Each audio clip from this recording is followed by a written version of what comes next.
서행의 뜻이 뭘까요? 맘먹었을 때 즉시 멈출 수 있는 속도가 서행이라고 합니다. 그냥 만연히 천천히가 아니고 브레이크 밟으면 바로 딱 멈출 수 있고 그게 서행이라고 하네요. 10km, 20km 이 정도라고 하겠죠. 안녕하세요. 교통사고 전문업품 유넨리의 윤태중 변호사입니다. 안녕하세요. 이재훈 변호사입니다. 오늘은 일반적으로 알려진 딜레마 존에 대해서 이 얘기를 할까 합니다. 딜레마 존이라고 하면 이 황색 신호와 제일 밀접하게 연관이 있죠. 황색 신호에서 진행을 하다가 황색선을 보고 멈출까 말까 고민스러운 상황을 딜레마라고 해서 딜레마 존이라고 하는 것 같은데, 저도 옛날에 그 한 20년 전에 처음 차 사가지고 얼마 안 됐을 때 차를 막 운전해서 가는데 갑자기 이제 노란불이 딱 되더라고요. 그때 당시에는 잘 모르니까 노란불일 때 급하게 브레이크를 밟았습니다. 근데 뒤에서 택시가 따라오다가 택시는 빨리 갈 줄 알았나 보죠. 황색일 때는 보통 속도를 높여서 빨리 지나가려고 하는 거니까 앞에 차도 당연히 그럴 거라 생각했을 거예요. 저는 이제 과감하게 브레이크를 밟아가지고 뒤에서 택시가 제 차를 탁 박은 적이 있습니다.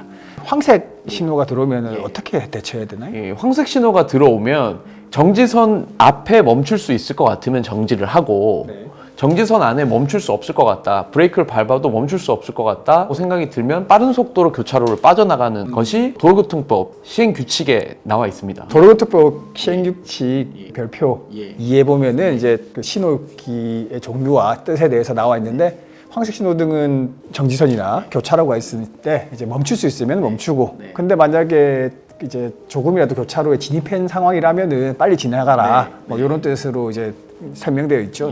그런 정의나 이런 것들을 봤을 때 저희 이제 사건에 조금 빗대어서 얘기를 해보면 한 50km 정도로 달리고 있었습니다. 15m에서 20m 앞에 정지선이 있었고 정지선 후방 한 15, 20m 정도 있었는데 황색불로 바뀝니다. 50km에서 바로 확인하고 브레이크를 밟아도 이거는 한 25m에서 30m 정도가 정지거리로 되게 된다고 하더라고요. 그러면은 이분이 황색을 인지하고 바로 밟았어도 정지선에 5m, 10m 지나가서 교차로에 정지하게 되기 때문에 오히려 사고 위험성이나 이런 건 더 높아지기 때문에 빨리 속도를 내서 지나가는 게 더 맞지 않냐라는 생각이 들고, 만약에 그게 맞다고 하면 교특법상의 신호 위반은 아니니까요. 경찰에서 조사받고 계신 건가요? 일단 경찰에서는 죄가 있다, 신호 위반이다, 지금 이렇게 해서 일단 검찰 단계로 가 있는 상태고, 근데 사실 이분은 또 피해자라고 하기도 좀 애매합니다. 저희 의뢰인분 같은 경우에는 황색 신호에 진행을 했고, 사고가 난 오토바이 운전자는 명백히 신호 위반이었거든요. 오토바이 입장에서는 좌회전을 하다가 받게 된 케이스인데, 어쨌든 상대방이 오토바이이기 때문에 좀 피해가 커서 형사적인 좀 합의를 하고 그것과는 별개로 이 신호 위반이 아니다라는 것에 대해서 좀 다퉈보려고 하고 있습니다. 유사한 사건이 혹시 뭐 판례나 뭐 이런 게 있나요? 무죄를 선고한 것들이 몇 가지 있더라고요. 그러니까 논리는 뭐 항상 같습니다. 이제 운전자가 황색 신호를 인지하고 브레이크를 밟았더라도 정지선에 넘어서 뭐 교차로 내에 머무르게 된다. 이런 경우에는 이걸 신호 위반으로 볼 수 없기 때문에 무죄를 선고해야 된다. 이런 판례들이 하급심 판례에서 꽤 몇 가지 있더라고요. 보통 뭐 사실 신호 위반이 아니면은 종합보험 들었고 이러면은 공소기각 판결 선고를 하죠. 아까도 말씀드렸지만 도로교통법 시행규칙에 따르면은 황색 이제 등화 같은 경우는 멈출 수 있으면 멈추고 멈추기 어려울 것 같아 빨리 지나가라 뭐 이런 거기 때문에 역시 빨리 지나갈 상황이었다 이런 거면은 이제 무죄나 공소기가 되는 거겠죠. 민사적으로 이제 보상 오토바이한테 얼마 해주냐, 누구 과실이 몇 대 몇이냐 이런 건 관계없이. 그렇습니다. 교특법상에 나와 있는 거니까요. 그렇게 한번 진행을 해보려고 해서 또 저희 유튜브에도 소개드리고, 딜레마 좀 말 그대로 딜레마지 않습니까? 출근을 하다가 황색불이 딱 보여서 야, 이거 저는 한 30m 앞이어가지고 야 이건 밟아야 된다 싶어서 밟고 했는데 알고 나면 또 황색 등화가 평소 보던 거랑 다르게 보이지. 다르게 보이더라고요. 멈춰야 된다 이런 생각이 들기도 하고. 보통은 이제 내 앞에 무리하게 끼어든 차량이 그 차가만 빠져나오고 황색 등화대가 같은 게 돼가지고 난 못 가고 짜증난 상황들이 갑자기 생각이 나네. 재판 받는 게 사실 무죄 나올 것 같다고 하더라도 굉장히 스트레스잖아요. 일반 분들 같은 경우는 사실 재판장에 가고 조사받고 이런 거 평소에 한두 번 있는 건데, 적극적으로 검사분들이 당시 속도랑 멈췄을 때 얼마나 갈 수 있느냐 이런 걸 판단할 수 있잖아요. 불기소 처분해주면은 훨씬 괜찮죠. 왜냐하면 그리고 또 말씀드렸다시피 민사적으로는 또 이제 다르게 이거랑 상관없이 판단할 수 있으니까 적극적으로 이렇게 해주시면 좋겠는데 또 기계적으로 기소를 하는 경우도 많아가지고 그런 케이스도 뭐 좀 있는 것 같더라고요.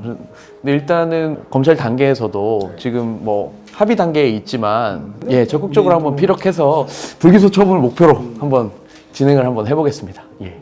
딜레마 존에 대해서 저희 사무실에 전형적인 사건이 있어서 한번 얘기를 나눠봤습니다. 물론 이제 신호기가 설치된 교차로 같은데 운전하실 때는 시내 같은 경우에 이제 뭐 속도 준수하고 천천히 가시면은 딜레마 존과 관계없이 어쨌든 황색등이 되면 멈출 수 있을 테고 그러면은 사고가 발생하는 게 훨씬 줄 겁니다. 그럼에도 불구하고 어쨌든 이제 속도가 어느 정도 있고 다 말씀드린 것처럼 멈춰도 교차로 선을 정지선을 지나갈 것 같다 이러면은 빨리 밟아서 지금 제한 속도 내에서 그냥 지나가는 게 이제 신호를 지키는 거니까요. 그 부분은 참고해 주셨으면 좋겠습니다. 이제 이런 딜레마 존 사고로 인해서 좀 어려움에 처하신 분들 있으면 좀 적극적으로 좀 법률적인 대응을 하는 것에 좀 검토가 필요할 것 같습니다.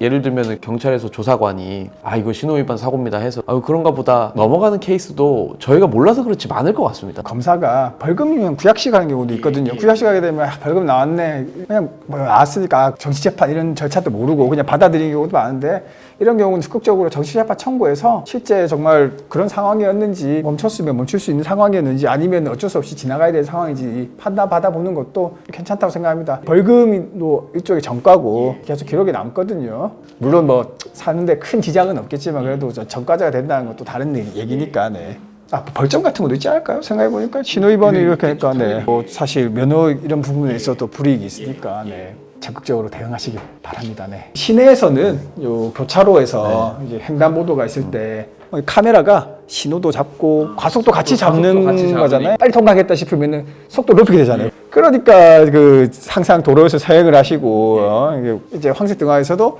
엑셀을 밟지 말고 그냥 그 속도 그대로 그 속도로 이제 통과하는 정도로 갈까 말까 이 고민의 이 황색 등화에 대해서 말씀드렸고요. 저희 사무실에서도 요 유사한 사건도 하고 있고 이런 사건에 대해서 문제 나온 것도 있고 도로교통 시행규칙에 나와 있는 그 신호대로 지키면은 사실 신호위반이 아니고 신호위반이 아니라면 처벌받는 경우가 없으니까요. 억울하게 처벌받는 경우가 있을 수도 있으니까 적극적으로 전문가와 상담하시기를 권해드립니다. 오늘 내용이 도움이 되셨으면은 이제 좋아요, 구독 그리고 알림 설정 부탁드리겠습니다. 재밌는 이야기로 돌아오도록 하겠습니다. 고맙습니다.